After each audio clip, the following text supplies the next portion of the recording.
ਤਤੀ ਤਵੀ ਤੇ ਬੈਠ ਕੇ ਕਿਸੇ ਭੌਰੇ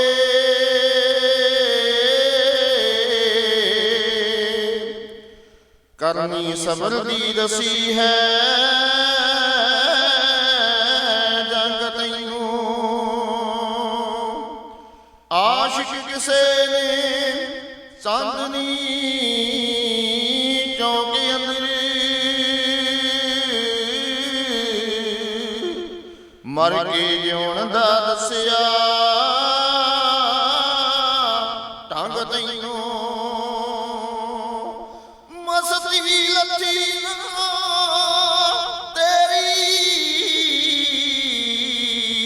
ਮਸਤਾਨਿਆਂ ਵੇ ਦਿੱਤਾ ਸਮੀਨੀ ਸੂਲੀ ਤੇ ਟੰਗ ਤੈਨੂੰ। ਜਿਉਂ ਜਿਉਂ ਸੜੇ ਤੂੰ ਭੱਠੀਆਂ ਵਿੱਚ ਪੈ ਪੈ ਤਿਉਂ ਤਿਉਂ ਚੜੇ ਪਰਵਾਨੀਆਂ ਰੰਗ ਤੈਨੂੰ। ਤਿਉਂ ਤਿਉਂ ਚੜੇ ਪਰਵਾਨੀਆਂ ਰੰਗ ਤੈਨੂੰ। अंतरजामी करने हारा सोई खसम हमारा।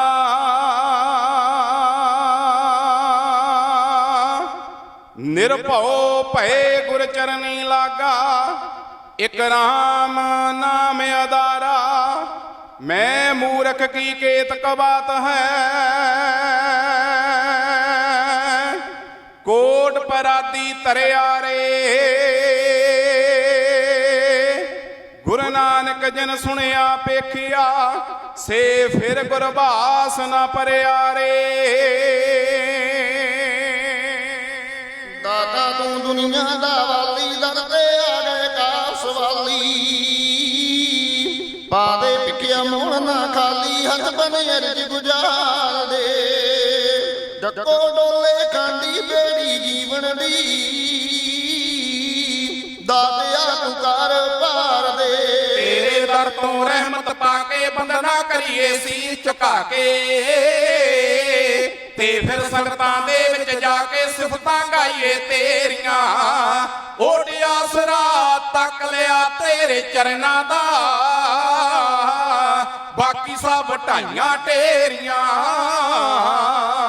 दाता तू दुनिया दा वाली दरते आ गए कास वाली। पादे पिकिया मोड़ ना खाली हथ बने अर्ज गुजार दे। डको डोले खांदी बेड़ी जीवन दी दातिया तू कर पार दे। तेरे दर तू रहमत पाके बंदना करिए शीश झुका के ते फिर संगतां दे विच जाके सिफतां गाइए तेरियां। ओडिया सुरा तक लिया तेरे चरना दा बाकी सब ढाइयां ढेरियां। ऐसी प्यार मेरी चुल्ले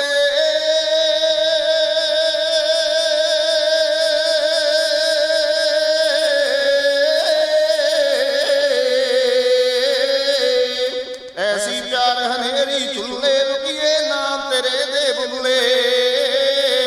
तेरी याद न दिल चों भुल्ले ऐसा कर उपकार दे। डको डोले खांदी बेड़ी जीवन दी दातिया तू कर पार दे।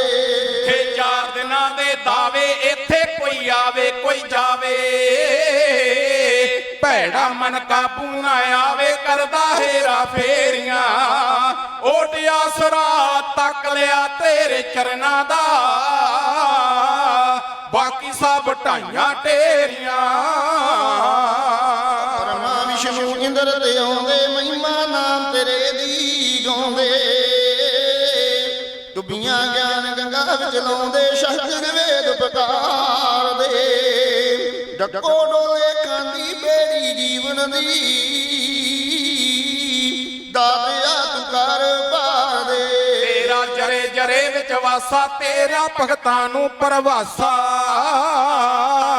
ਢੱਠੇ ਦਿਲ ਨੂੰ ਦਿਓ ਦਲਾਸਾ ਮੰਨ ਲੋ ਅਰਜ਼ਾਂ ਮੇਰੀਆਂ ਓਟਿਆ ਸੁਰਾ ਤੱਕ ਲਿਆ ਤੇਰੇ ਚਰਨਾਂ ਦਾ ਬਾਕੀ ਸਭ ਢਾਈਆਂ ਢੇਰੀਆਂ ਸ਼ਤਰ ਸੋਨੇ ਦੇ ਮਾਣੇ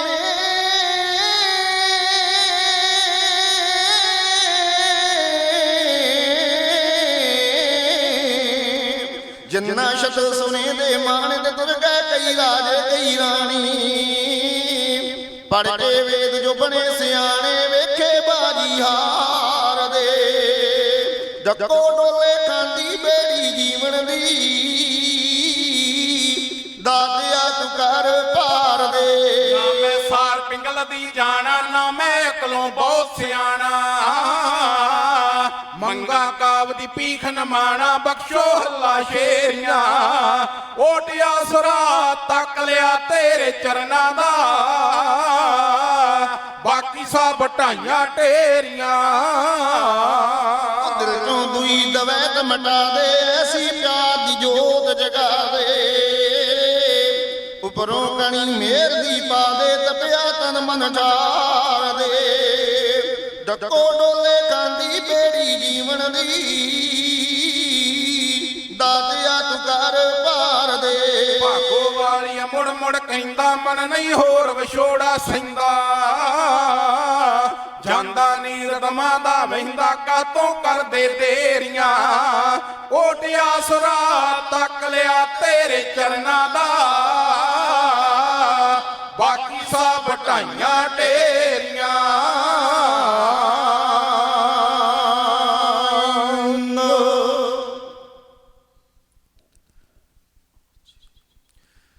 ਜੁਗੋ ਜੁਗ ਅਟਲ ਦੀਨ ਦਿਆਲ ਪਾਤਸ਼ਾਹ ਮਹਾਰਾਜ ਸਾਹਿਬ ਸ੍ਰੀ ਗੁਰੂ ਗ੍ਰੰਥ ਸਾਹਿਬ ਮਹਾਰਾਜ ਜੀ ਦੀ ਅਪਾਰ ਬਖਸ਼ਿਸ਼ ਸਦਕਾ ਗੁਰਦੁਆਰਾ ਦਸ਼ਮੇਸ਼ ਦਰਬਾਰ ਸ੍ਰੀ ਕੈਨੇਡਾ ਵੱਲੋਂ ਆਰੰਭ ਕੀਤੇ ਹੋਏ ਪ੍ਰੋਗਰਾਮ ਦੌਰਾਨ ਸੁਰਤ ਕਰਕੇ ਗੁਰਦੇਵ ਪਾਤਸ਼ਾਹ ਮਹਾਰਾਜ ਜੀ ਦੇ ਚਰਨਾਂ ਨਾਲ ਜੁੜੇ ਹੋਏ ਸਤਿਕਾਰਯੋਗ ਖਾਲਸਾ ਜੀਓ ਆਓ ਸਭ ਤੋਂ ਪਹਿਲਾਂ ਕਲਗੀਆਂ ਵਾਲੇ ਪਾਤਸ਼ਾਹ ਮਹਾਰਾਜ ਜੀ ਦੀ ਮਹਾਨ ਬਖਸ਼ਿਸ਼ ਫਤਿਹ ਦੇ ਸਿਮਰਨ ਨਾਲ ਜੁੜੀਏ ਸਰਬੱਤ ਮਾਈ ਭਾਈ ਕਿਰਪਾ ਕਰੋ ਔਰ ਚੜ੍ਹਦੀ ਕਲਾ ਨਾਲ ਆਖੋ ਜੀ ਵਾਹਿਗੁਰੂ ਜੀ ਕਾ ਖਾਲਸਾ ਵਾਹਿਗੁਰੂ ਜੀ ਕੀ ਫਤਿਹ।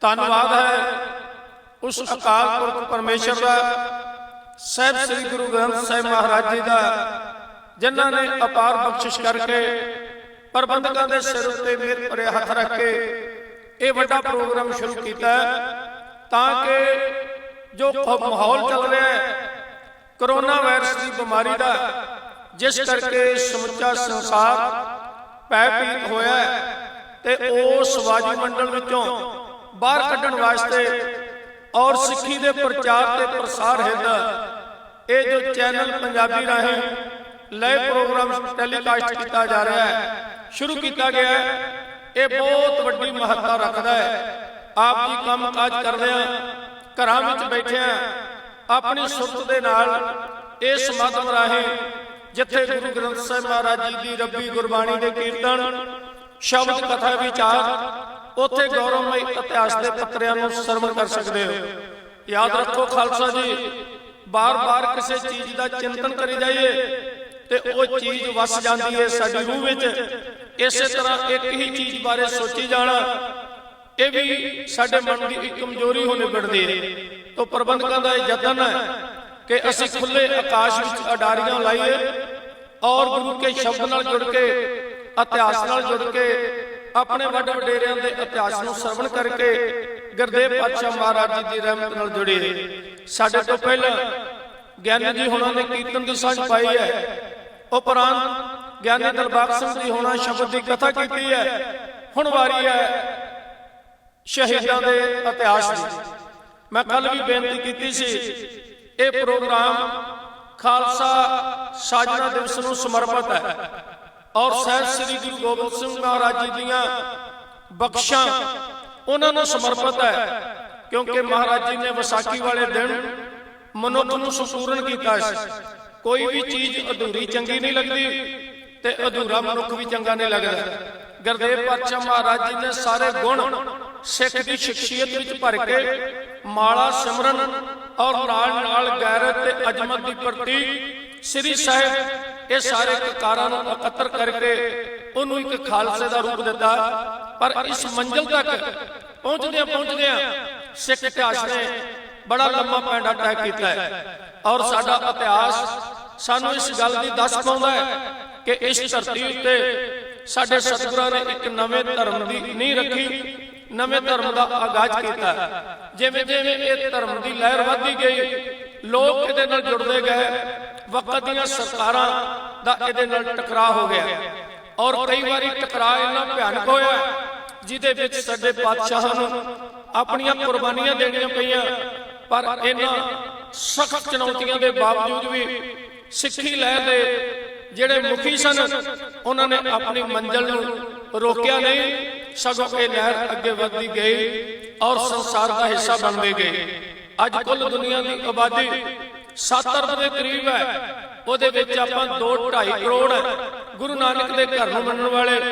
ਪਰ ਪੂਰੇ ਵਰਲਡ ਵਿੱਚ ਸਿੱਖ ਕੌਮ ਦੀ ਚਰਚਾ ਹੈ, ਇਸ ਕਰਕੇ ਇਹਦੇ ਕੋਲ ਇੱਕ ਨਿਆਰਾ ਫਲਸਫਾ ਹੈ, ਇਹਦੇ ਕੋਲ ਇੱਕ ਨਿਆਰਾ ਸਿਧਾਂਤ ਹੈ। ਔਰ ਤੁਸੀਂ ਥੋੜੇ ਦਿਨ ਪਹਿਲਾਂ ਇਹ ਚੀਜ਼ ਨੂੰ ਨੋਟ ਕੀਤਾ ਹੈ ਕਿ ਦੁਨੀਆ ਦੇ ਵਿਦਵਾਨਾਂ ਨੇ ਇਹ ਫੈਸਲਾ ਦਿੱਤਾ ਹੈ ਕਿ ਦੁਨੀਆ ਦੇ ਅੰਦਰ ਰਾਜੇ ਬਹੁਤ ਹੋਏ ਨੇ, ਪਰ ਸ਼ੇਰੇ ਪੰਜਾਬ ਮਹਾਰਾਜਾ ਰਣਜੀਤ ਸਿੰਘ ਵਰਗਾ ਰਾਜ ਕਿਸੇ ਦੇ ਹਿੱਸੇ ਨਹੀਂ ਆਇਆ। ਜਦੋਂ ਸਾਡੀਆਂ ਆਉਣ ਵਾਲੀਆਂ ਪੀੜ੍ਹੀਆਂ ਇਸ ਤਰ੍ਹਾਂ ਦੀਆਂ ਗੱਲਾਂ ਸੁਣਦੀਆਂ ਨੇ ਮੀਡੀਆ ਵਿੱਚ ਤੇ ਕੁਦਰਤੀ ਬਾਤ ਹੈ ਉਹਨਾਂ ਦੇ ਦਿਲ ਅੰਦਰ ਫਿਰ ਪੜ੍ਹਨ ਦੀ ਇੱਛਾ ਜਾਗਦੀ ਹੈ ਕਿ ਆਖਿਰ ਕੀ ਕੀਤਾ ਸ਼ੇਰੇ ਪੰਜਾਬ ਨੇ ਔਰ ਕਿਉਂ ਉਹਨਾਂ ਨੂੰ ਇੱਕ ਨੰਬਰ ਤੇ ਲਿਆਂਦਾ ਗਿਆ ਹੈ। ਇਹ ਸਾਰੀਆਂ ਗੱਲਾਂ ਸਾਨੂੰ ਇਤਿਹਾਸ ਵਿੱਚੋਂ ਲੱਭਦੀਆਂ ਨੇ। ਔਰ ਕੱਲ ਦੇ ਦੀਵਾਨ ਵਿੱਚ ਅਸੀਂ ਸਾਹਿਬ ਸ੍ਰੀ ਗੁਰੂ ਅਰਜਨ ਦੇਵ ਪਾਤਸ਼ਾਹ ਮਹਾਰਾਜ ਜੀ ਤੋਂ ਇਤਿਹਾਸ ਦੀ ਗੱਲ ਸ਼ੁਰੂ ਕੀਤੀ ਸੀ, ਇਸ ਕਰਕੇ ਕਿ ਮਨੁੱਖ ਸਭ ਤੋਂ ਵੱਧ ਆਪਣੀ ਮੌਤ ਕੋਲੋਂ ਡਰਦਾ ਹੈ। ਦੁਨੀਆ ਦਾ ਕੋਈ ਵੀ ਬੰਦਾ ਮੌਤ ਪ੍ਰਵਾਨ ਨਹੀਂ ਕਰਦਾ ਤੇ ਮੌਤ ਤੋਂ ਡਰਦਿਆਂ ਜ਼ਿੰਦਗੀ ਜਿਉਣ ਦਾ ਆਨੰਦ ਵੀ ਗਵਾ ਲੈਂਦਾ ਹੈ। ਸੱਚੇ ਪਾਤਸ਼ਾਹ ਮਹਾਰਾਜ ਜੀ ਨੇ ਇਹ ਗੱਲ ਸਮਝਾਈ ਕਿ ਮੌਤ ਕੁਦਰਤੀ ਪ੍ਰਕਿਰਿਆ ਹੈ, ਇਹਨੂੰ ਕੋਈ ਚੀਜ਼ ਰੋਕ ਨਹੀਂ ਸਕਦੀ, ਪਰ ਤੁਹਾਡੇ ਜੀਵਨ ਦਾ ਵੀ ਕੋਈ ਮਕਸਦ ਹੋਣਾ ਚਾਹੀਦਾ। ਜੇ ਮਨੁੱਖ ਕੇਵਲ ਆਪਣੇ ਪਰਿਵਾਰ ਵਾਸਤੇ ਆਪਣੀਆਂ ਨਿੱਜੀ ਲੋੜਾਂ ਵਾਸਤੇ ਜੀ ਰਿਹਾ ਹੈ ਤਾਂ ਉਹਦਾ ਦਾਇਰਾ ਬਹੁਤ ਸੀਮਤ ਹੈ ਔਰ ਛੋਟੀ ਜੀ ਸੋਚ ਵਿੱਚ ਹੈ। ਜੇ ਉਹ ਪਰਉਪਕਾਰ ਵਾਸਤੇ, ਸਰਬੱਤ ਦੇ ਭਲੇ ਵਾਸਤੇ, ਕਿਸੇ ਮਹਾਨ ਟਾਰਗੇਟ ਵਾਸਤੇ ਜੀ ਰਿਹਾ ਹੈ ਤਾਂ ਫਿਰ ਉਹਦੇ ਜੀਵਨ ਦੀ ਚਰਚਾ ਇਤਿਹਾਸ ਰਾਹੀਂ ਯੁੱਗਾਂ ਤੱਕ ਹੁੰਦੀ ਰਹਿੰਦੀ ਹੈ ਔਰ ਇਤਿਹਾਸ ਉਸ ਮਨੁੱਖ ਦੀ ਗਾਥਾ ਨੂੰ ਯੁੱਗਾਂ ਤੱਕ ਅਮਰ ਕਰਦਾ ਹੈ। ਧੰਨ ਗੁਰੂ ਅਰਜਨ ਦੇਵ ਪਾਤਸ਼ਾਹ ਮਹਾਰਾਜ ਜੀ ਨੇ ਇਸ ਸਿਧਾਂਤ ਨੂੰ ਲਾਗੂ ਕੀਤਾ ਕਿ ਸੱਚ ਸਦੀਵ ਕਾਲ ਹੈ, ਆਦ ਸੱਚ, ਜੁਗਾਦ ਸੱਚ, ਹੈਪੀ ਸੱਚ, ਨਾਨਕ ਹੋਸੀ ਵੀ ਸੱਚ। ਉਸ ਵਾਹਿਗੁਰੂ ਦੀ ਹੋਂਦ ਪਹਿਲਾਂ ਵੀ ਸੀ, ਹੁਣ ਵੀ ਹੈ ਔਰ ਸਦਾ ਰਹੇਗੀ। ਪਰ ਉਸ ਨਾਲ ਜਿਹੜਾ ਜੁੜੇਗਾ ਉਹ ਉਹਦੀ ਕਿਰਪਾ ਨੂੰ ਮਾਣ ਸਕੇਗਾ। ਤਾਂ ਗੁਰਦੇਵ ਪਾਤਸ਼ਾਹ ਮਹਾਰਾਜ ਜੀ ਨੇ ਇਸ ਸ਼ਬਦ ਦੀ ਅਜ਼ਮਤ ਵਾਸਤੇ, ਆਪਣੇ ਵਿਚਾਰਾਂ ਦੀ ਸੁਤੰਤਰਤਾ ਵਾਸਤੇ ਸਰਕਾਰ ਨਾਲ ਸਮਝੌਤਾ ਨਹੀਂ ਕੀਤਾ, ਬਲਕਿ ਆਪਣੇ ਵਿਚਾਰਾਂ ਦੀ ਆਜ਼ਾਦੀ ਵਾਸਤੇ ਆਪਣੀ ਜ਼ਮੀਰ ਦੀ ਆਵਾਜ਼ ਨੂੰ ਪਹਿਚਾਣਦਿਆਂ ਆਪਣਾ ਜੀਵਨ ਧਰਮ ਤੋਂ ਨਿਸ਼ਾਵਰ ਕਰ ਦਿੱਤਾ। ਗਿਆਨੀ ਸੰਤ ਜਰਨੈਲ ਸਿੰਘ ਜੀ ਖਾਲਸਾ ਪਿੰਡਰਾਂ ਵਾਲਿਆਂ ਦੇ ਬੋਲ ਤੁਸੀਂ ਬਹੁਤ ਵਾਰੀ ਪੜ੍ਹਦੇ ਤੇ ਸੁਣਦੇ ਹੋ ਕਿ ਮੈਂ ਸਰੀਰਕ ਮੌਤ ਨੂੰ ਮੌਤ ਨਹੀਂ ਮੰਨਦਾ, ਜ਼ਮੀਰ ਦਾ ਮਰ ਜਾਣਾ ਹੀ ਅਸਲ ਵਿੱਚ ਮੌਤ ਹੈ। ਇਸ ਕਰਕੇ ਸੱਚ ਦੇ ਬਦਲੇ ਜ਼ਿੰਦਗੀ ਨੂੰ ਨਿਸ਼ਾਵਰ ਕਰ ਦੇਣਾ ਇਹ ਜਿਉਂਦੀ ਜਾਗਦੀ ਜ਼ਮੀਰ ਦਾ ਇੱਕ ਹਿੱਸਾ ਹੁੰਦਾ ਹੈ। ਜਹਾਂਗੀਰ ਵਕਤ ਦਾ ਬਾਦਸ਼ਾਹ, ਉਹਨੇ ਜਿਹੜੀ ਸਜ਼ਾ ਤਜਵੀਜ਼ ਕੀਤੀ ਹੈ ਉਹ ਚੰਗੇਜ਼ ਖਾਨ ਦੀ ਬਣਾਈ ਹੋਈ ਹੈ। 1206 ਵਿੱਚ ਉਹਨੇ ਆਪਣੇ ਰਾਜ ਦਾ ਸੰਵਿਧਾਨ ਬਣਾਇਆ ਸੀ। ਉਹਦੀ ਇੱਕ ਧਾਰਾ ਵਿੱਚ ਜਾਸਾਵਾ ਸਿਆਸਤ ਸੀ। ਉਹਦਾ ਭਾਵ ਸੀ ਕਿ ਜੇ ਕੋਈ ਧਾਰਮਿਕ ਸੰਤ, ਕੋਈ ਮਹਾਂਪੁਰਖ ਉਹਦੀਆਂ ਸਰਗਰਮੀਆਂ ਸਰਕਾਰ ਦੇ ਖਿਲਾਫ ਹੋਣ ਤੇ ਉਹਨੂੰ ਜਾਸਾ ਅਧੀਨ ਖਤਮ ਕੀਤਾ ਜਾਏ। ਭਾਵ ਜਾਂ ਤਾਂ ਡੋਬ ਕੇ ਜਾਂ ਉਹਨੂੰ ਗਲ ਘੁੱਟ ਕੇ ਜਾਂ ਭੁੱਖਿਆਂ ਰੱਖ ਕੇ ਉਹਦੇ ਸਰੀਰ ਦਾ ਲਹੂ ਨਹੀਂ ਜ਼ਮੀਨ ਤੇ ਡੁੱਲਣਾ ਚਾਹੀਦਾ। ਇਹ ਉਹੀ ਧਾਰਾ ਗੁਰੂ ਅਰਜਨ ਦੇਵ ਪਾਤਸ਼ਾਹ ਮਹਾਰਾਜ ਦੇ ਵਕਤ ਦੇ ਬਾਦਸ਼ਾਹ ਨੇ ਲਾਈ, ਕਿਉਂਕਿ ਉਹਦੇ ਦਿਲ ਵਿੱਚ ਗੁਰੂ ਅਰਜਨ ਦੇਵ ਜੀ ਦਾ ਪ੍ਰਤਾਪ ਕੰਡੇ ਵਾਂਗੂ ਰੜਕਦਾ ਸੀ ਨਹੀਂ ਸੀ ਸਹਾਰ ਸਕਦਾ ਉਹ ਸਿੱਖੀ ਦੀ ਚੜ੍ਹਦੀ ਕਲਾ। ਪਰ ਸਵਾਲ ਪੈਦਾ ਹੁੰਦਾ ਹੈ, ਜਿੱਡੀ ਵੱਡੀ ਸ਼ਹਾਦਤ ਹੁੰਦੀ ਹੈ ਓਡਾ ਵੱਡਾ ਇਤਿਹਾਸ ਹੁੰਦਾ ਹੈ। ਜਿਹਦੇ ਕੋਲ ਨਹੀਂ ਮੜੀਆਂ ਸ਼ਹੀਦਾਂ ਦੀਆਂ, ਸੂਰਜ ਚੜ੍ਹਿਆ ਵੀ ਉਹਦੀ ਸਵੇਰ ਕੋਈ ਨਹੀਂ। ਜਿਹਦਾ ਆਪਣਾ ਇਤਿਹਾਸ ਨਹੀਂ, ਲੋ ਦਿੰਦਾ ਸੂਰਜ ਚੜ੍ਹਿਆ ਵੀ ਉਹਦੀ ਸਵੇਰ ਕੋਈ ਨਹੀਂ। ਜਿਹਦੇ ਕੋਲ ਨੇ ਮੜੀਆਂ ਸ਼ਹੀਦਾਂ ਦੀਆਂ, ਉਸ ਕੌਮ ਲਈ ਕਿਤੇ ਹਨੇਰ ਕੋਈ ਨਹੀਂ।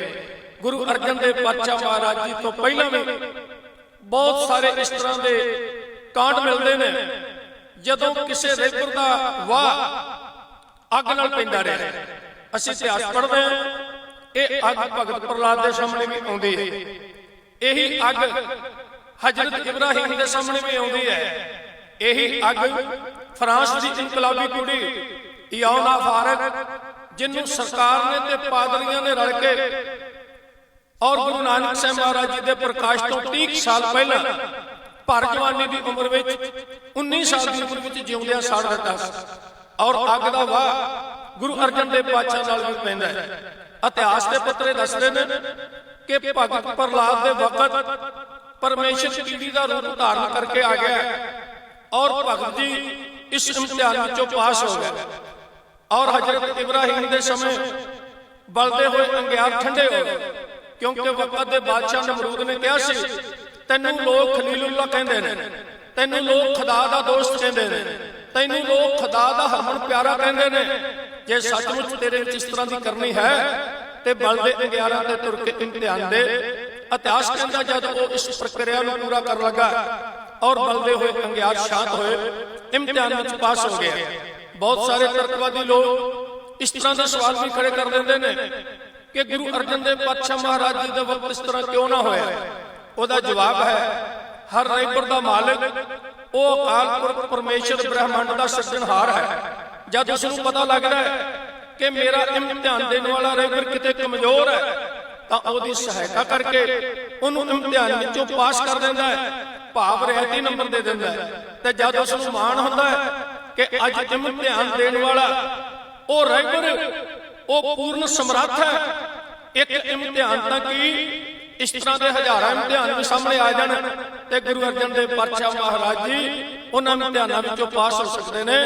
ਫਿਰ ਉਹ ਗੁਰੂ ਅਰਜਨ ਦੇਵ ਪਾਤਸ਼ਾਹ ਮਹਾਰਾਜ ਜੀ ਉੱਤੇ ਮਾਣ ਕਰਦਾ। ਜਿਵੇਂ ਅਸੀਂ ਸ਼ਹਾਦਤ ਤੇ ਮਾਣ ਕਰਦੇ ਹਾਂ, ਇਵੇਂ ਪਰਮੇਸ਼ਰ ਵੀ ਉਹਨਾਂ ਦੀ ਸ਼ਹਾਦਤ ਤੇ ਮਾਣ ਕਰਦਾ ਹੈ। ਔਰ ਦੂਸਰਾ ਪੱਖ, ਧੰਨ ਗੁਰੂ ਅਰਜਨ ਦੇਵ ਪਾਤਸ਼ਾਹ ਮਹਾਰਾਜ ਜੀ ਨੇ ਉਸ ਵਾਹਿਗੁਰੂ ਦੇ ਚਰਨਾਂ ਵਿੱਚ ਅਰਦਾਸ ਬੇਨਤੀ ਕੀਤੀ ਸ਼ਹਾਦਤ ਤੋਂ ਪਹਿਲਾਂ, ਹੇ ਦੀਨ ਦਿਆਲ ਪਾਤਸ਼ਾਹ ਮਹਾਰਾਜ, ਇਹ ਜ਼ੁਲਮ, ਜਬਰ, ਸਿਤਮ ਤੇ ਸਬਰ ਦੀ ਟੱਕਰ ਹੈ।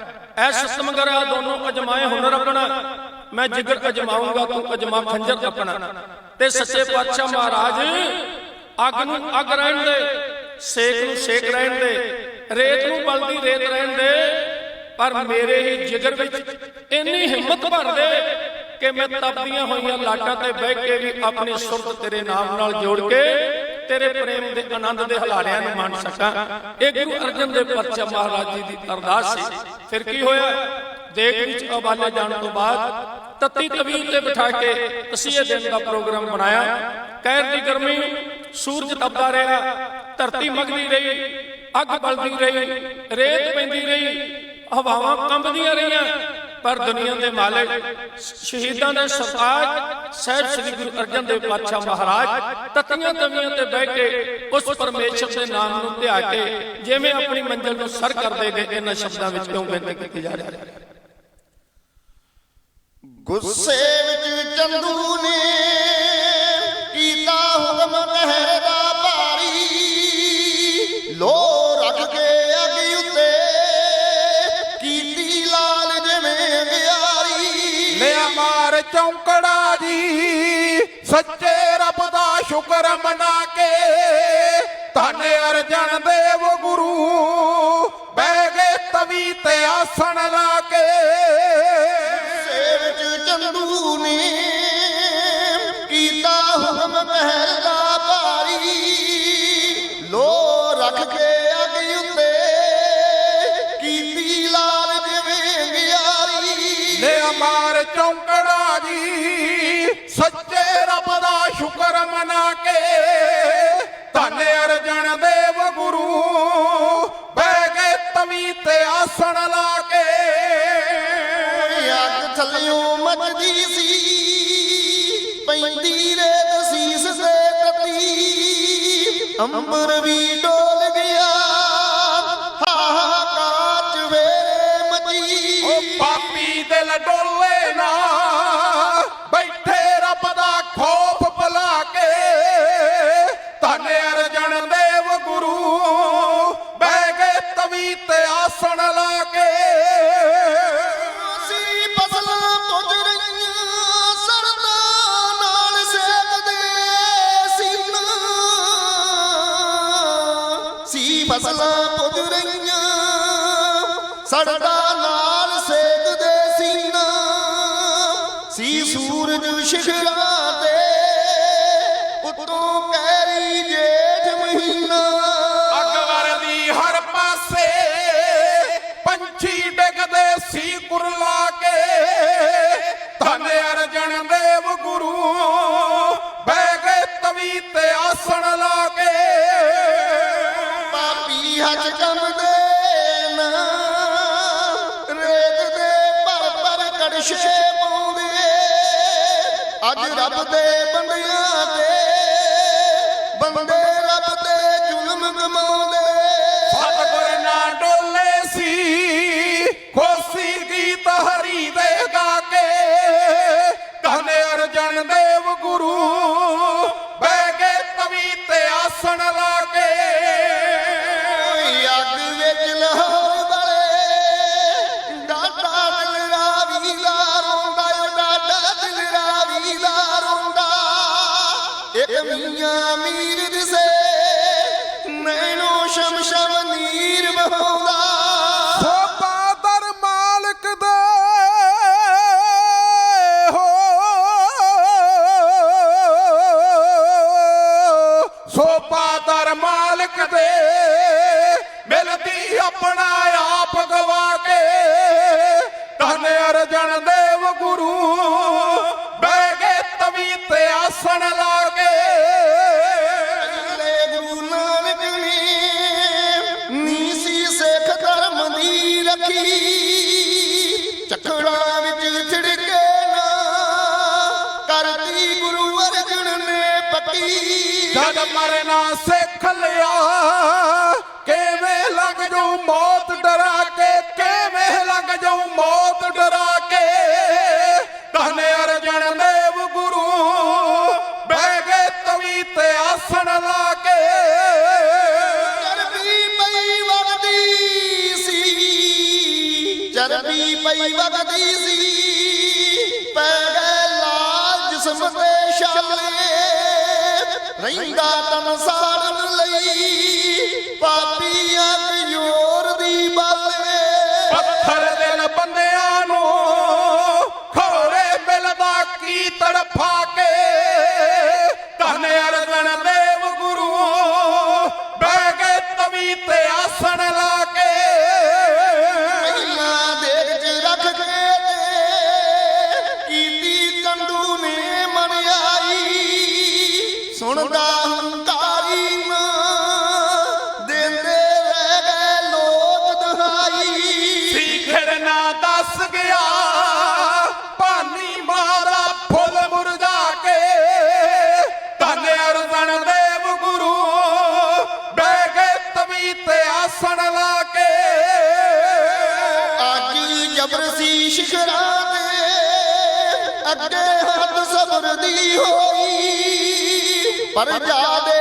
ਰਾਖਿਆ ਨੇ ਲਾ ਕੇ ਰੱਖੀ ਸ਼ਰਮ ਦੀ ਲੋਈ ਮਾਲਕ ਸੀ ਚੋਰ ਬਣੇ ਖੋਸੀ ਵਾੜ ਖੇਤ ਨੂੰ ਖਾ ਕੇ ਧੰਨ ਅਰਜਨ ਦੇਵ ਗੁਰੂ ਬਹਿ ਗਏ ਤਵੀ ਤੇ ਆਸਣ ਲਾ ਕੇ ਲੋ ਅੱਗੇ ਹਾਰ ਗਈ ਥੱਕ ਗਿਆ ਕੜਛੇ ਵਾਲਾ ਜਾਪੇ ਪੈਸਾ ਗਿਆ ਕੜਛੇ ਵਾਲਾ ਜਾਪੇ ਸਾਡੀ ਫੇਰ ਵੀ ਚੁੱਕਿਆ ਨਾ ਜੋਗਾ ਭਾਗੋ ਵਾਲਿਆ ਆਖੇ ਜੋਤੀ ਸੰਗ ਜੋਤ ਮਿਲੀ ਹੋ ਗਈ ਲੀਨ ਆਤਮਾ ਜਾ ਕੇ ਹੋ ਗਈ ਲੀਨ ਆਤਮਾ ਜਾ ਕੇ ਧੰਨ ਅਰਜਨ ਦੇਵ ਗੁਰੂ ਬਹਿ ਗਏ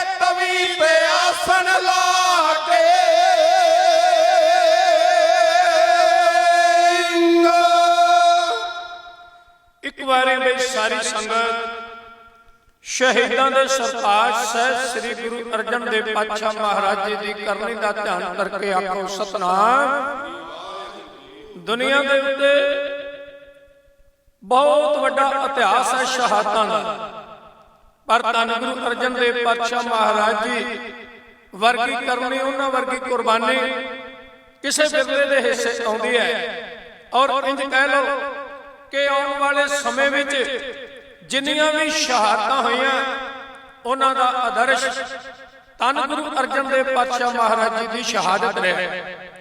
ਔਰ ਲਾਹੌਰ ਦੇ ਅੰਦਰ ਇੱਕ ਕਹਿਰ ਦਾ ਸਾਕਾ ਵਾਪਰਿਆ ਹੋਇਆ ਸੀ। ਉਸ ਵਕਤ ਦੁਨੀਆ ਤਰਾ ਕਰ ਰਹੀ ਸੀ। ਇਹ ਵੀ ਗੱਲ ਯਾਦ ਰੱਖੋ, ਗੁਰੂ ਨਾਨਕ ਸਾਹਿਬ ਮਹਾਰਾਜ ਜੀ ਦੇ ਸਮੇਂ ਤੋਂ ਲੈ ਕੇ 1606 ਈਸਵੀ ਤੱਕ ਲਗਭਗ 135 ਸਾਲ ਦਾ ਸਮਾਂ ਬਣਦਾ ਹੈ। ਇੱਕ ਗੱਲ ਸਾਬਤ ਹੋ ਜਾਂਦੀ ਹੈ ਕਿ ਇਸ ਸਮੇਂ ਤੱਕ ਸਿੱਖੀ ਨੇ ਕਿੰਨਾ ਵੱਡਾ ਪੈਂਡਾ ਤੈਅ ਕਰਕੇ ਔਰ ਕਿੰਨੇ ਲੋਕਾਂ ਨੂੰ ਆਪਣਾ ਬਣਾ ਲਿਆ ਸੀ ਕਿ ਵਕਤ ਦੀ ਸਰਕਾਰ ਸਿੱਖੀ ਨੂੰ ਖਤਮ ਕਰਨ ਤੇ ਤੁਲ ਗਈ ਔਰ ਗੁਰੂ ਅਰਜਨ ਦੇਵ ਪਾਤਸ਼ਾਹ ਮਹਾਰਾਜ ਜੀ ਨੂੰ ਜਿਸਮਾਨੀ ਤੌਰ ਤੇ ਖਤਮ ਕਰਨ ਦਾ ਉਹਨਾਂ ਨੇ ਪ੍ਰੋਗਰਾਮ ਬਣਾ ਲਿਆ। ਔਰ ਇਹ ਵਾਰਤਾ ਅਕਬਰ ਦੇ ਮਰਨ ਤੋਂ ਕੇਵਲ 8 ਮਹੀਨੇ ਬਾਅਦ ਹੀ ਹੋ ਜਾਂਦੀ ਹੈ। ਅਕਤੂਬਰ 1605 ਵਿੱਚ ਅਕਬਰ ਇਸ ਸੰਸਾਰ ਤੋਂ ਤੁਰ ਜਾਂਦਾ ਹੈ ਔਰ ਮਈ 1606 ਵਿੱਚ ਇਹ ਸਾਕਾ ਵਾਪਰਦਾ ਹੈ। ਇਹਦਾ ਮਤਲਬ ਉਸ ਵਕਤ ਤੱਕ ਜਹਾਂਗੀਰ ਬੜਾ ਕੱਟੜ ਦਿਲ ਔਰ ਬੜਾ ਕੱਟੜਪੰਥੀ ਤੇ ਤੰਗ ਦਿਲੀ ਦਾ ਸ਼ਿਕਾਰ ਸੀ। ਇਸ ਸਾਕੇ ਦੀ ਚਰਚਾ ਸਮੁੱਚੇ ਲਾਹੌਰ ਵਿੱਚ ਹੋਈ, ਪੰਜਾਬ ਵਿੱਚ ਹੋਈ ਔਰ ਹਜ਼ਰਤ ਮੀਆਂ ਮੀਰ ਇੱਕ ਮੁਸਲਮਾਨ ਦਰਵੇਸ਼ ਜਿਹੜਾ ਹਜ਼ਰਤ ਮੁਹੰਮਦ ਸਾਹਿਬ ਜੀ ਦੇ ਖਲੀਫੇ ਹਜ਼ਰਤ ਉਮਰ ਦੀ ਅੰਸ਼ ਵੰਸ਼ ਨਾਲ ਸੰਬੰਧ ਰੱਖਦਾ ਸੀ। ਇਹ ਗੁਰੂ ਅਰਜਨ ਦੇਵ ਪਾਤਸ਼ਾਹ ਮਹਾਰਾਜ ਜੀ ਦੇ ਦਰਸ਼ਨ ਦੀਦਾਰ ਕਰਨ ਵਾਸਤੇ ਆਇਆ, ਜਾਂ ਇੰਜ ਕਹਿ ਲਓ ਕਿ ਇਹ ਮਹਾਰਾਜ ਜੀ ਦੀ ਅਮਦਾਦ ਕਰਨ ਵਾਸਤੇ ਆਇਆ। ਉਸ ਵਕਤ ਤੱਕ ਜਹਾਂਗੀਰ ਇਹਨੂੰ ਨਹੀਂ ਸੀ ਜਾਣਦਾ ਔਰ ਜਹਾਂਗੀਰ ਇਹਦੀ ਅਜ਼ਮਤ ਤੋਂ ਪ੍ਰਭਾਵਿਤ ਨਹੀਂ ਸੀ ਔਰ ਇਹਦੀ ਪ੍ਰਤਿਭਾ ਦਾ ਅੰਦਾਜ਼ਾ ਇੱਥੋਂ ਹੀ ਲੱਗ ਜਾਂਦਾ ਹੈ ਕਿ ਜਦ ਗੁਰੂ ਅਰਜਨ ਦੇਵ ਪਾਤਸ਼ਾਹ ਮਹਾਰਾਜ ਜੀ ਨੇ ਪਾਵਨ ਸਰੋਵਰ ਦੇ ਵਿੱਚ ਸ੍ਰੀ ਹਰਿਮੰਦਰ ਸਾਹਿਬ ਜੀ ਦੀ ਬੁਨਿਆਦ ਰੱਖੀ, ਉਹਦੀ ਪਹਿਲੀ ਇੱਟ ਲਾਉਣ ਵਾਸਤੇ ਸਾਈਂ ਮੀਆਂ ਮੀਰ ਜੀ ਨੂੰ ਲਾਹੌਰ ਤੋਂ ਵਿਸ਼ੇਸ਼ ਤੌਰ ਤੇ ਬੁਲਾਇਆ ਗਿਆ। ਇਤਿਹਾਸ ਕਹਿੰਦਾ ਔਰ ਉਹਨਾਂ ਨੇ ਆਪਣੇ ਕਰ ਕਮਲਾਂ ਨਾਲ ਪਹਿਲੀ ਇੱਟ ਰੱਖ ਕੇ ਇਹ ਪ੍ਰਤੀਕ ਔਰ ਇਸ ਫਲਸਫੇ ਦੀ ਤਰਜਮਾਨੀ ਕਰ ਦਿੱਤੀ ਕਿ ਇਹ ਸਥਾਨ ਸਭਨਾ ਕੌਮਾਂ ਦਾ ਸਾਂਝਾ ਹੋਵੇਗਾ ਔਰ ਇੱਥੇ ਕਿਸੇ ਨੂੰ ਵੀ ਆਉਣ ਤੋਂ ਰੋਕਿਆ ਨਹੀਂ ਜਾਏਗਾ। ਜਾਂ ਇੰਜ ਕਹਿ ਲਓ ਕਿ ਹਰਿਮੰਦਰ ਸਾਹਿਬ ਸ੍ਰੀ ਦਰਬਾਰ ਸਾਹਿਬ ਜੀ ਦਾ ਸਿਧਾਂਤ ਸਮੁੱਚੀ ਕਾਇਨਾਤ ਵਾਸਤੇ ਸਾਂਝਾ ਹੋਵੇਗਾ ਔਰ ਉਸ ਦੇ 4 ਦਰਵਾਜ਼ੇ ਇਸ ਗੱਲ ਦਾ ਪ੍ਰਤੀਕ ਨੇ। ਤਾਂ ਮੈਂ ਕਹਿ ਰਿਹਾ ਸਾਂ ਕਿ ਇਹਨੂੰ ਬੁਲਾਉਣਾ ਔਰ ਇਸ ਪ੍ਰੋਗਰਾਮ ਵਿੱਚ ਸ਼ਾਮਲ ਕਰਨਾ, ਇਤੋਂ ਇਸ ਦੀ ਪ੍ਰਤਿਭਾ, ਇਸ ਦੀ ਵਡਿਆਈ ਦਾ ਅੰਦਾਜ਼ਾ ਲੱਗਦਾ ਹੈ ਕਿ ਗੁਰੂ ਅਰਜਨ ਦੇਵ ਪਾਤਸ਼ਾਹ ਮਹਾਰਾਜ ਜੀ ਇਸ ਨਾਲ ਕਿੰਨੀ ਮੁਹੱਬਤ ਕਰਦੇ ਸਨ। ਇਹ ਆਣ ਕੇ ਗੁਰਦੇਵ ਪਾਤਸ਼ਾਹ ਮਹਾਰਾਜ ਜੀ ਦੇ ਦਰਸ਼ਨ ਕਰਦਾ ਔਰ ਵੇਖ ਕੇ ਬੜਾ ਹੈਰਾਨ ਹੁੰਦਾ ਹੈ, ਫਿਰ ਰੋਹ ਵਿੱਚ ਆ ਜਾਂਦਾ ਹੈ, ਕਹਿੰਦਾ ਹੈ ਦੀਨ ਦਿਆਲ ਪਾਤਸ਼ਾਹ ਮਹਾਰਾਜ ਜੋ ਸਰਕਾਰ ਕਰ ਰਹੀ ਹੈ ਇਹ ਇਸਲਾਮ ਦੇ ਕਾਇਦੇ ਕਾਨੂੰਨ ਦੇ ਉਲਟ ਹੈ, ਇਹ ਕੁਦਰਤ ਦੇ ਸਿਧਾਂਤ ਦੇ ਉਲਟ ਹੈ। ਕੋਈ ਚੋਰ, ਕੋਈ ਮੁਜਰਮ ਗੁਨਾਹ ਕਰੇ ਉਹਨੂੰ ਸਜ਼ਾ ਮਿਲੇ, ਉਹ ਵਾਜਿਬ ਹੱਕ ਗਿਣਿਆ ਜਾਂਦਾ ਹੈ। ਪਰ ਆਪ ਜੀ ਤਾਂ ਇੱਕ ਰਹਿਬਰ ਹੋ, ਇੱਕ ਰੱਬੀ ਪੈਗੰਬਰ ਹੋ ਜਿਨ੍ਹਾਂ ਦਾ ਉਪਦੇਸ਼ ਸਭੇ ਸਾਂਝੀਵਾਲਤਾ ਵਾਸਤੇ ਸਾਂਝਾ ਹੈ ਔਰ ਜਿਨ੍ਹਾਂ ਦਾ ਆਦੇਸ਼ ਸਾਰੇ ਸੰਸਾਰ ਵਾਸਤੇ ਸਾਂਝਾ ਹੈ। ਫਿਰ ਆਪ ਜੀ ਨੂੰ ਇਸ ਤਰ੍ਹਾਂ ਤਤੀਆਂ ਤਵੀਆਂ ਤੇ ਬਿਠਾ ਕੇ ਜਿਸਮਾਨੀ ਨਸੀਹਤ ਦਿੱਤੇ ਜਾ ਰਹੇ ਨੇ, ਜ਼ਬਰ ਤੇ ਜ਼ੁਲਮ ਦੀ ਇੰਤਹਾ ਕੀਤੀ ਜਾ ਰਹੀ ਹੈ, ਤਾਂ ਸੱਚੇ ਪਾਤਸ਼ਾਹ ਮਹਾਰਾਜ ਫਿਰ ਮੇਰੇ ਵਰਗੇ ਫਕੀਰਾਂ ਦਾ ਫਰਜ਼ ਬਣਦਾ ਹੈ ਜੋ ਕੁਝ ਉਹ ਕਰ ਸਕਦੇ ਨੇ ਉਹ ਕਰਕੇ ਵਿਖਾਉਣ। ਮੈਂ ਸਾਰੀ ਹਯਾਤੀ, ਸਾਰੀ ਜ਼ਿੰਦਗੀ ਅੱਲਾਹ ਤਾਲਾ ਦੀ ਇਬਾਦਤ ਕੀਤੀ ਹੈ, ਉਸ ਖੁਦਾ ਦੀ ਬੰਦਗੀ ਕੀਤੀ ਹੈ ਔਰ ਬਣੀ ਹੋਈ ਕਮਾਈ ਦੀ ਦੌਲਤ ਨੂੰ, ਉਸ ਰੂਹਾਨੀ ਦੌਲਤ ਨੂੰ ਸਬਰ ਦਾ ਢੱਕਣ ਦੇ ਕੇ ਅੱਜ ਤੱਕ ਸੰਭਾਲਿਆ ਹੋਇਆ ਹੈ। ਨਾ ਮੈਂ ਕਦੇ ਕਿਸੇ ਨੂੰ ਸ਼ਰਾਬ ਦਿੱਤਾ ਹੈ, ਨਾ ਮੈਂ ਕਦੇ ਕਿਸੇ ਨੂੰ ਵਰ ਦਿੱਤਾ ਹੈ, ਨਾ ਮੈਂ ਫਕੀਰ ਹੋਣ ਦਾ ਦਾਅਵਾ ਕੀਤਾ ਹੈ ਔਰ ਇੱਕ ਨਮਾਣੀ ਜ਼ਿੰਦਗੀ ਗੁਜ਼ਾਰ ਰਿਹਾ ਹਾਂ। ਪਰ ਅੱਜ ਮੇਰੇ ਸਬਰ ਦਾ ਪਿਆਲਾ ਭਰ ਗਿਆ ਹੈ। ਅੱਜ ਮੇਰੀ ਰੂਹਾਨੀਅਤ ਦੇ ਸਾਗਰ ਵਿੱਚ ਇੱਕ ਛਲ, ਇੱਕ ਜਵਾਰ ਭਾਟਾ ਜਿਸ ਨੂੰ ਸੰਭਾਲਣਾ ਮੇਰੇ ਵਾਸਤੇ ਦਾਤਾ ਬਹੁਤ ਔਖਾ ਹੈ। ਔਰ ਮੇਰੇ ਕੋਲ ਇਹ ਤਾਕਤ ਹੈ, ਮੇਰੇ ਕੋਲ ਇਹ ਰਹਿਮਤ ਹੈ ਤੁਹਾਡੀ, ਜੇ ਮੈਂ ਚਾਹਾਂ ਤੇ ਕੀਤੀ ਹੋਈ ਕਮਾਈ ਸਦਕਾ ਇਸ ਸਰਕਾਰ ਦਾ ਤਖਤਾ ਉਲਟਾ ਕੇ ਔਰ ਇਹਨੂੰ ਨੇਸ਼ ਤੋਂ ਨਬੂਦ ਕਰ ਸਕਦਾ ਹੈ। ਔਰ ਦਿੱਲੀ, ਲਾਹੌਰ, ਜੰਮੂ ਕਸ਼ਮੀਰ ਇਹ ਸਭ ਤਾਕਤਾਂ ਫਨਾ ਫਿਲਾ ਹੋ ਜਾਣ ਔਰ ਇਹ ਰਾਜੇ ਮਹਾਰਾਜੇ ਠੂਠੇ ਫੜ ਕੇ ਥਾਂ ਥਾਂ ਤੇ ਮੰਗਦੇ ਫਿਰਨ, ਪਰ ਆਪ ਜੀ ਦੀ ਆਗਿਆ ਚਾਹੀਦੀ ਹੈ। ਯਾਦ ਰੱਖੋ ਖਾਲਸਾ ਜੀ, ਇਹ ਕੋਈ ਵੱਡੀ ਗੱਲ ਨਹੀਂ ਹੁੰਦੀ। ਜਿਹੜੇ ਰੱਬ ਦੇ ਪਿਆਰੇ ਹੁੰਦੇ ਨੇ ਬਹੁਤ ਕੁਝ ਕਰਨ ਦੀਆਂ ਸ਼ਕਤੀਆਂ, ਬਹੁਤ ਕੁਝ ਕਰਨ ਦੀ ਉਹ ਸਮਰੱਥਾ ਰੱਖਦੇ ਨੇ, ਕਿਉਂਕਿ ਉਹਨਾਂ ਦੇ ਹਿਰਦੇ ਵਿੱਚ ਕਿਣਕਾ ਏਕ ਜਿਸ ਜੀਵ ਵਸਾਵੈ ਤਾਂ ਕਿ ਮਹਿਮਾ ਗਣੀ ਨਾ ਆਵੇ, ਉਸ ਵਾਹਿਗੁਰੂ ਦੀ ਰਹਿਮਤ ਵਸੀ ਹੁੰਦੀ ਹੈ। ਧੰਨ ਗੁਰੂ ਅਰਜਨ ਦੇਵ ਪਾਤਸ਼ਾਹ ਮਹਾਰਾਜ ਤੇ ਪੜਪੂੰਜਾ ਭਰ ਭਰ ਕੇ ਰੇਤ ਦੇ ਕੜਛੇ ਪਾਈ ਜਾ ਰਿਹਾ ਹੈ, ਥੱਲਿਓਂ ਅੱਗ ਬਲਦੀ ਹੈ। ਮਹਾਰਾਜ ਜੀ ਸ਼ਾਂਤ ਚਿੱਤ ਤੇਰਾ ਕੀਆ ਮੀਠਾ ਲਾਗੇ, ਹਰ ਨਾਮ ਪਦਾਰਥ ਨਾਨਕ ਮੰਗੇ।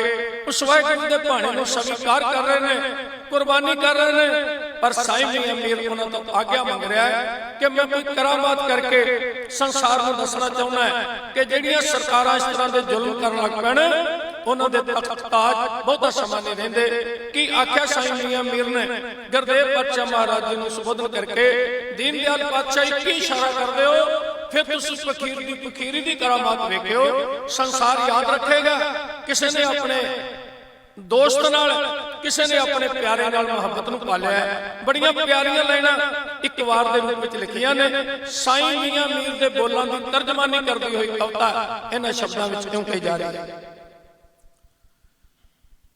ਤਪਦੀ ਲੋ ਤੇ ਬੈਠੇ ਗੁਰੂ ਜੀ, ਸੁਣ ਕੇ ਆ ਗਿਆ ਮੀਆਂ ਮੀਰ, ਉਹਨੇ ਰੇਤਾ ਪੈਂਦਾ ਤੱਕਿਆ, ਉਹਨੇ ਰੇਤਾ ਪੈਂਦਾ ਤੱਕਿਆ, ਨਾਲੇ ਛਾਲੇ ਪਿਆ ਸਰੀਰ, ਮਹੀਨਾ ਜੇਠ ਸੀ ਗਰਮੀ ਕਰਦੀ।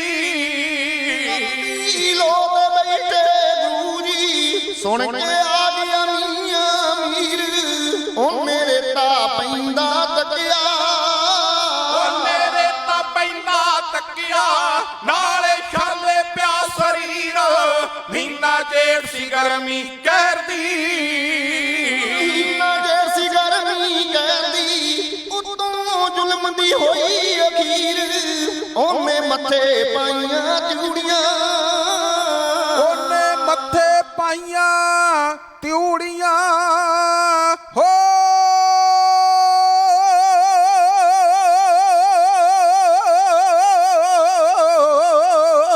ਉਹਨੇ ਮੱਥੇ ਪਾਈਆਂ ਤਿਊੜੀਆਂ, ਨੈਣੀ ਭਰਿਆ ਰੋਦਾ ਨੀਰ, ਕਹਿੰਦਾ ਹੁਕਮ ਕਰੇ ਜੇ ਪਾਤਸ਼ਾਹ, ਕਹਿੰਦਾ ਹੁਕਮ ਕਰੇ ਜੇ ਪਾਤਸ਼ਾਹ, ਮੈਂ ਬਦਲ ਦਿਆਂ ਤਕਦੀਰ, ਪੁੱਠਾ ਗੇੜ ਪਵਾ ਦਿਆਂ ਹਲਟਦਾ, ਪੁੱਠਾ ਗੇੜ ਪਵਾ ਦਿਆਂ ਹਲਟਦਾ, ਛੱਡ ਕੇ ਕਰਾਮਾਤ ਦਾ ਤੀਰ, ਤਖਤੋਂ ਲਾ ਤਖਤੇ ਤੇ ਪਾ ਦਿਆਂ, ਤਖਤੋਂ ਲਾ ਤਖਤੇ ਤੇ ਪਾ ਦਿਆਂ।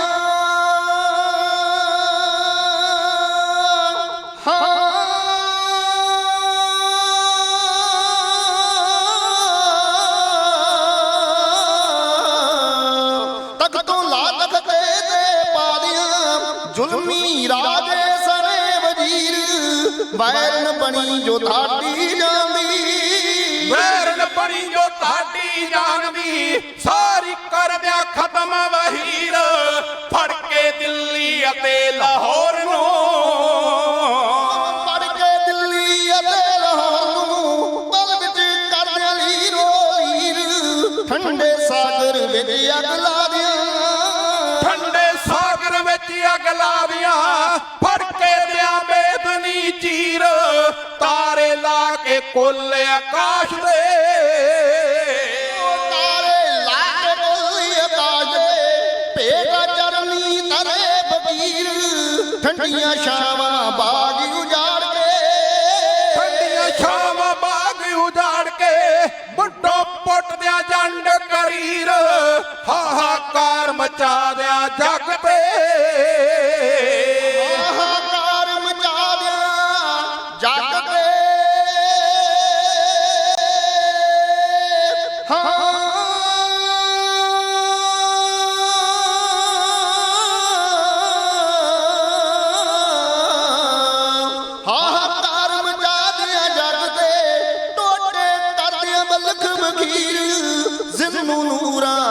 ਜੰਨਤ ਆਖਦੀ, ਜਿੰਨੂੰ ਨੂਰਾ ਜੰਨਤ ਆਖਦੀ, ਭਾਂਬੜ ਵਾਂਗ ਬੜੇ ਕਸ਼ਮੀਰ, ਜਿਹਲਮ ਸਤਲੁਜ ਸਣੇ ਚਨਾਬ ਦੇ, ਸਤਲੁਜ ਸਣੇ ਚਨਾਬ ਦੇ, ਰਾਵੀ ਜਾਵੇ ਤਰਤ ਵਿੱਚ ਹੀਰ, ਚੰਦੂ ਪਾਪੀ ਤੜਪੇ ਇਸ ਤਰ੍ਹਾਂ, ਚੰਦੂ ਪਾਪੀ ਤੜਫੇ ਇਸ ਤਰ੍ਹਾਂ ਹੋ।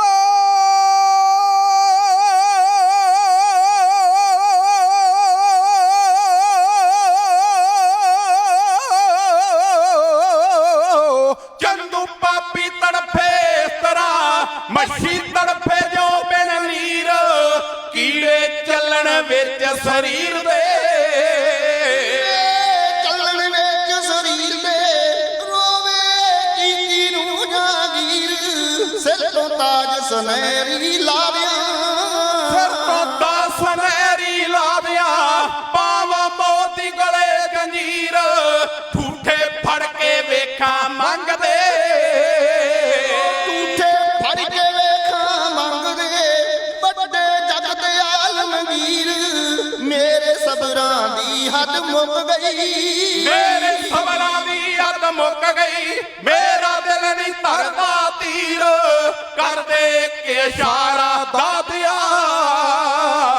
ਕਰਦੇ ਇੱਕ ਇਸ਼ਾਰਾ ਦਾਦਿਆ, ਆਗਿਆ ਮੰਗਦਾ ਤਈ ਤੂੰ ਪੀਰ, ਭਾਗੋ ਵਾਲੀਆ ਲੋਕੀ ਕਹਿਣਗੇ, ਭਾਗੋ ਵਾਲਿਆ ਲੋਕੀ ਕਹਿਣਗੇ, ਆਇਆ ਜਗ ਤੇ ਕੋਈ ਬਲੀ ਫਕੀਰ, ਸਭ ਸੰਗਤ ਕਹਿ ਦਿਓ ਵਾਹਿਗੁਰੂ।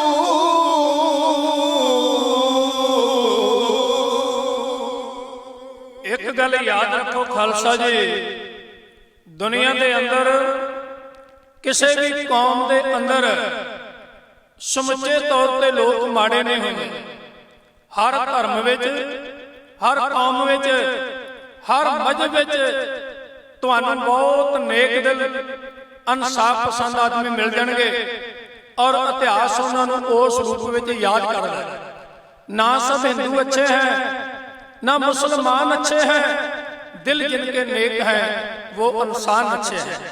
हजरत मियां मीर बेशक इस्लाम नाल संबंधित सी, पर ओदी छाती विच जिहड़ा दिल सी ਉਹ ਪਰਉਪਕਾਰੀ ਦਿਲ ਸੀ, ਉਹ ਲੋਕਾਂ ਦੀ ਖਾਤਰ ਧੜਕਣ ਵਾਲਾ ਦਿਲ ਸੀ।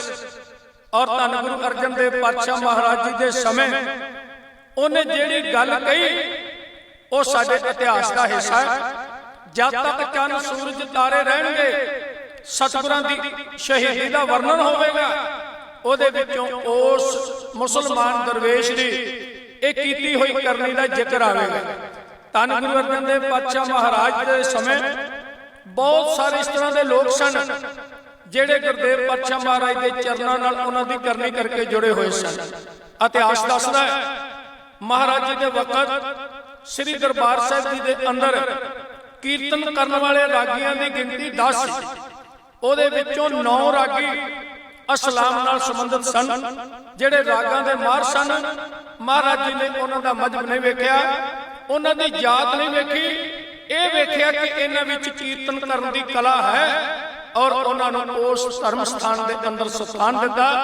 ਜਿਵੇਂ 47 ਸਾਲ ਲਗਭਗ ਭਾਈ ਮਰਦਾਨਾ ਗੁਰੂ ਨਾਨਕ ਦੇ ਗੋਡੇ ਨਾਲ ਗੋਡਾ ਜੋੜ ਕੇ ਕੀਰਤਨ ਕਰ ਗਿਆ ਔਰ ਸਤਿਗੁਰਾਂ ਨੇ ਉਹਦੇ ਗੁਣਾਂ ਦੀ ਕਦਰ ਕੀਤੀ, ਕਿਉਂਕਿ ਇਨਸਾਨ ਜਾਤ ਤੋਂ ਮਜ਼ਹਬ ਤੋਂ ਨਹੀਂ, ਉਹ ਆਪਣੀ ਕਰਨੀ ਤੋਂ ਪਛਾਣਿਆ ਜਾਂਦਾ ਹੈ। ਇਸ ਤਰ੍ਹਾਂ ਗੁਰੂ ਅਰਜਨ ਦੇਵ ਪਾਤਸ਼ਾਹ ਮਹਾਰਾਜ ਜੀ ਦੀ ਸਾਂਝ ਰੂਹਾਨੀ ਤੌਰ ਤੇ ਮੀਆਂ ਮੀਰ ਨਾਲ ਸੀ।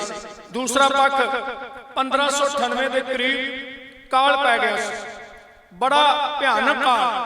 ਭੁੱਖ ਨਾਲ ਲੋਕ ਮਰਨ ਲੱਗੇ, ਬਿਮਾਰੀ ਨਾਲ ਲੋਕ ਮਰਨ ਲੱਗੇ, ਸਰਕਾਰ ਆਪਣੀ ਜ਼ਿੰਮੇਵਾਰੀ ਤੋਂ ਭੱਜ ਗਈ ਤੇ ਗੁਰੂ ਅਰਜਨ ਦੇਵ ਜੀ ਨੇ ਜਿਹੜੀ ਗੁਰੂ ਕੀ ਗੋਲਕ ਦੀ ਮਾਇਆ ਸੀ ਉਹ ਸਾਰੀ ਕੱਢ ਕੇ ਢੇਰੀ ਕਰ ਲਈ। ਸਿੱਖਾਂ ਨੂੰ ਨਾਲ ਲਿਆ, ਲਾਹੌਰ ਦੀ ਧਰਤੀ ਤੇ ਪਹੁੰਚ ਕੇ ਗਰੀਬਾਂ ਦੀ ਸੇਵਾ ਕੀਤੀ, ਜਿਹੜੇ ਮਰ ਗਏ ਉਹਨਾਂ ਨੂੰ ਦਫਨਾਇਆ, ਜਿਹੜੇ ਜ਼ਖਮੀ ਉਹਨਾਂ ਦੀ ਸੇਵਾ ਕੀਤੀ ਤੇ ਭੁੱਖਿਆਂ ਦੀ ਸੇਵਾ ਕੀਤੀ।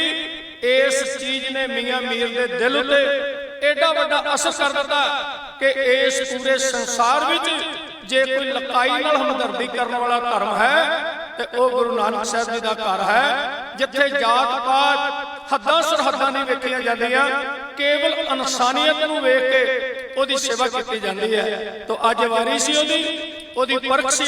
ਉਹਨੇ ਆਖਿਆ ਮਹਾਰਾਜ ਕਿਰਪਾ ਕਰੋ, ਹੁਕਮ ਦਿਓ ਮੈਂ ਕੋਈ ਕਰਾਮਾਤ ਦਾ ਕਿਣਕਾ ਦਿਖਾ ਕੇ ਇਸ ਵਕਤ ਦੀ ਸਰਕਾਰ ਨੂੰ ਦੱਸ ਸਕਾਂ ਕਿ ਜਦ ਜ਼ੁਲਮ ਔਰ ਤਸ਼ੱਦਦ ਕਿਸੇ ਮਹਾਂਪੁਰਖ ਦੇ ਉੱਤੇ ਹੁੰਦਾ ਹੈ ਤੇ ਫਿਰ ਬੰਦਗੀ ਕਰਨ ਵਾਲੇ ਉਹ ਕੀ ਕਰ ਸਕਦੇ ਨੇ।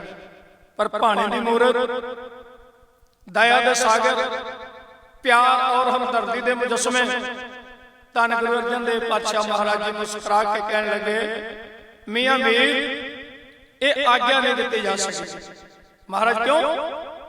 ਕਹਿਣ ਲੱਗੇ, ਜੇ ਸਰਕਾਰ ਰਾਜ ਭਾਗ ਦੇ ਨਸ਼ੇ ਦੇ ਅਧੀਨ ਔਰ ਇੱਕ ਮਹਾਂਪੁਰਖ ਉੱਤੇ ਜ਼ੁਲਮ ਕਰਦੀ ਹੈ, ਇਹਦਾ ਫੈਸਲਾ ਇਤਿਹਾਸ ਕਰੇਗਾ, ਇਹਦਾ ਫੈਸਲਾ ਆਉਣ ਵਾਲੀ ਤਵਾਰੀਖ ਕਰੇਗੀ।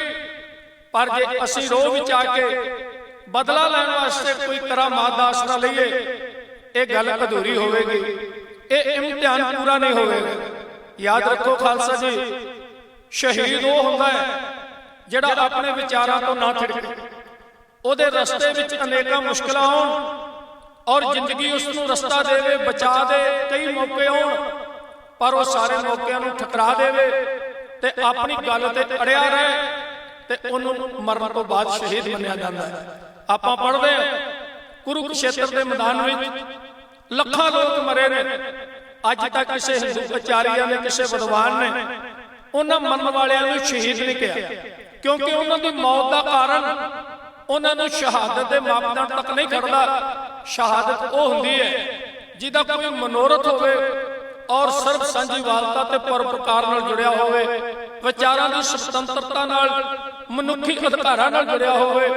ਉਸ ਮੰਜ਼ਿਲ ਤੇ ਜਾ ਕੇ ਕੋਈ ਪਹੁੰਚਦਾ ਹੈ, ਫਿਰ ਉਹਨੂੰ ਸ਼ਹਾਦਤ ਦਾ ਰੁਤਬਾ ਦੇ ਕੇ ਉਹਦੀ ਪੂਜਾ ਕੀਤੀ ਜਾਂਦੀ ਹੈ ਤੇ ਉਹ ਮੌਤ ਕੌਮ ਦੀ ਜ਼ਿੰਦਗੀ ਬਣ ਜਾਂਦੀ ਹੈ। ਸ਼ਹੀਦ ਕੀ ਜੋ ਮੌਤ ਹੈ वो कौम की हजात है, हजात तो हजात जहां मौत भी हजात है। महाराज कहते अपने विचारां नूं सुखां विच भी कायम रखना ते दुखां विच भी कायम रखना, ये सब तो वड्डी करामात है। तू साडे पहला दर्शन कीते ने और तेरे दिमाग विच एक गल होवेगी कि अमृतसर की धरती ते गुरु अर्जन देव जी नूं गुरु नानक दा रूप करके संसार चुक चुक के नमस्कारा कर रहे हैं, सिर उत्ते चौर हो रहे हैं, फुल्लां दीयां छेजां विछीआं होईआं ने, लक्ष्मी बरस रही है ते गुरु अर्जन देव जी उत्थे हरि दे गीत गा रहे हैं। अज ओही गुरु अर्जन देव पातशाह महाराज तत्तियां तवियां ते बैठे ने, शीश विच रेत पै रही है, संसार कंब रहा है तां ओही ने, पर अज तपदी लोह ते बह के भी उस वाहिगुरू दे गीत गा रहे हैं। इस तो वड्डी करामात मियां मीर की होवेगी? एक रब दा प्यारा सुखां विच भी उहदी याद विच डुबिया होया है और दुखां विच भी उहनूं आराध रहा है। जो मेरे गुरुदेव ने साईं मियां मीर नूं जवाब दिता, वो बड़ियां प्यारियां लाइनां आप जी दे नाल इन्हां शब्दां विच क्यों साझी कीतीआं कर। जद आखिया के साईं ने आखो तां यार वखा देवा, धरती नूं कंबणी छेड़ दियां, पत्थरां दे तबक हला देवा। जो जुल्म आप ते कर रहे ने जग वेखे कर तबा देवा, दाता जी कढेंगे आरियां चों फुल्लां दी छेज वछा देवा।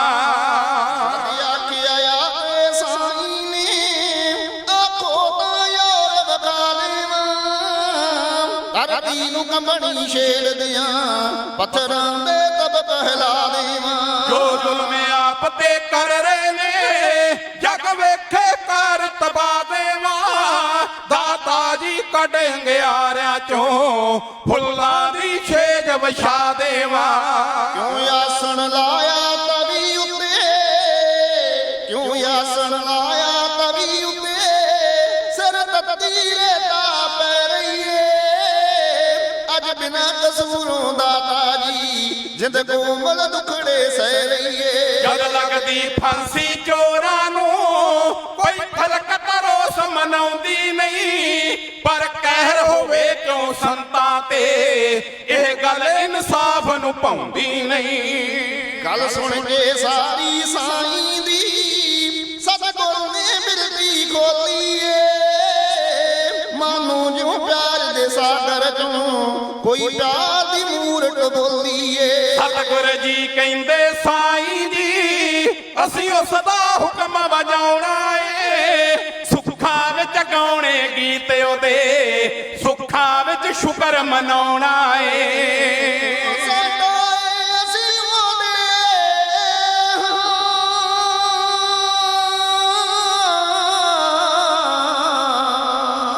ਉਹ ਸਾਡਾ ਏ ਅਸੀਂ ਉਹਦੇ ਹਾਂ, ਉਸੇ ਦੇ ਬਣ ਕੇ ਰਹਿਣਾ ਏ।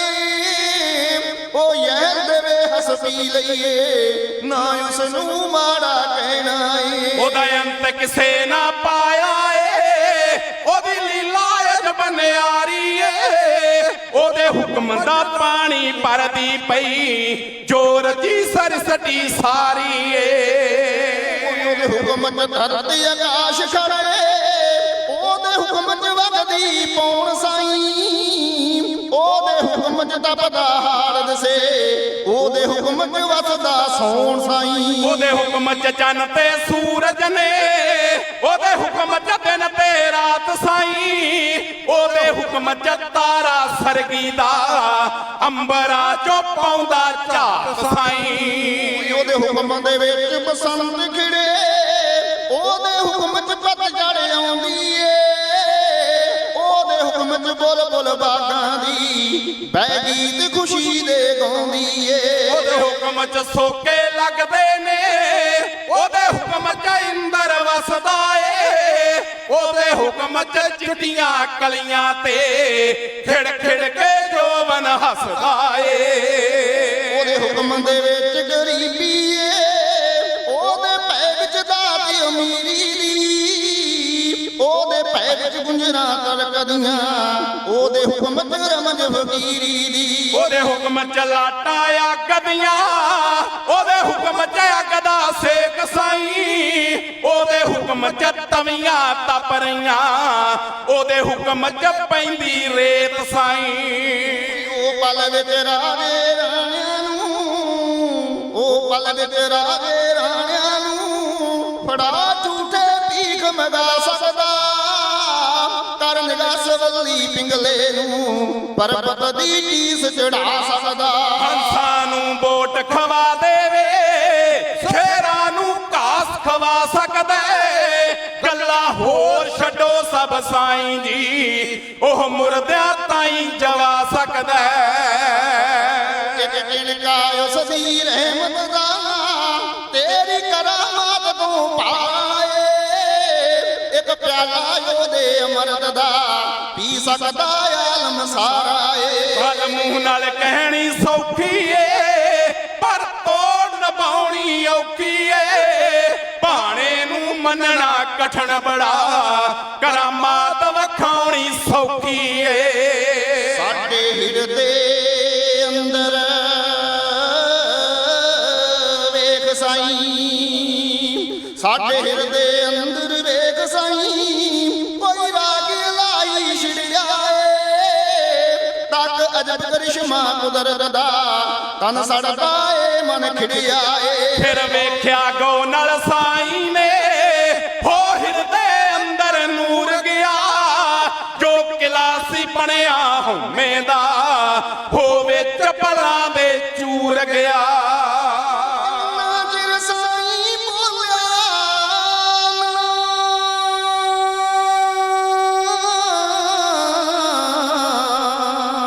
ਕਿੰਨਾ ਚਿਰ ਸਾਈਂ ਬੋਲਿਆ ਨਾ, ਕੁਝ ਕਹਿਣ ਦਾ ਹੀਲਾ ਮੁੱਕ ਗਿਆ।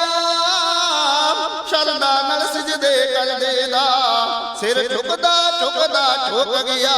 ਜਦ ਭਾਗੋ ਵਾਲੀਆ ਤੁਰਨ ਲਗਾ, ਗਲ ਬੜੇ ਪਤੇ ਦੀ ਕਰ ਗਿਆ ਓ। ਦੋ ਮੋਤੀ ਕੱਢ ਕੇ ਅੱਖੀਆਂ ਚੋਂ ਸਤਿਗੁਰ ਦੀ ਭੇਟਾ ਧਰ ਗਿਆ ਓ। ਸਤਿਗੁਰ ਦੀ ਭੇਟਾ ਧਰ ਗਿਆ ਓ।